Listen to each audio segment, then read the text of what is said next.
18 ఏళ్ల కళ నెరవేరింది. ఆర్సీబీ టీం కప్పు గెలుచుకుంది. ఎంత ఆనందకరమైన విషయం. దేశవ్యాప్తంగా ఎంతో మంది ప్రముఖులు, రాజకీయ నేతల నుండి సీనియర్ సెలబ్రిటీస్ అందరూ కూడా దీన్ని అప్రిషియేట్ చేశారు. దీని విజయోత్సవ వేడుకలు జరుపుకునేందుకు బెంగళూరులో చిన్న స్వామి స్టేడియంలో ఏర్పాట్లు కూడా చేయడం జరిగింది. అయితే అక్కడ చేసినటువంటి ఏంటిది 30,000 మందికో 80,000 మందికో ఏర్పాట్లు చేస్తే దాదాపు 3 లక్షలకి మంది పైగా అక్కడికి చేరుకోవడం జరిగింది.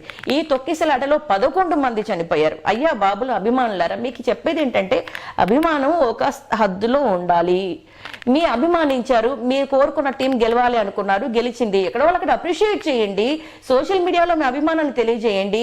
అక్కడ లైవ్ లో అంతమంది ఉన్నటువంటి ఆ ప్లేస్ లోకి మీరు వెళ్ళి చిన్న చిన్న పిల్లల్ని తీసుకుని వెళ్ళి అంత రిస్క్ చేయాల్సినటువంటి అవసరం ఏముంది? ఇప్పుడు నష్టపడింది ఎవరు? సెలబ్రిటీస్ ఎవరికైనా లాస్ అయిందా? ఇప్పుడు కొన్ని వార్తలు వస్తున్నాయి, ఆర్సీబీ టీంని బైకాట్ చేశారు, విరాట్ ని బైకాట్ చేశారని. ఇది అబద్ధం.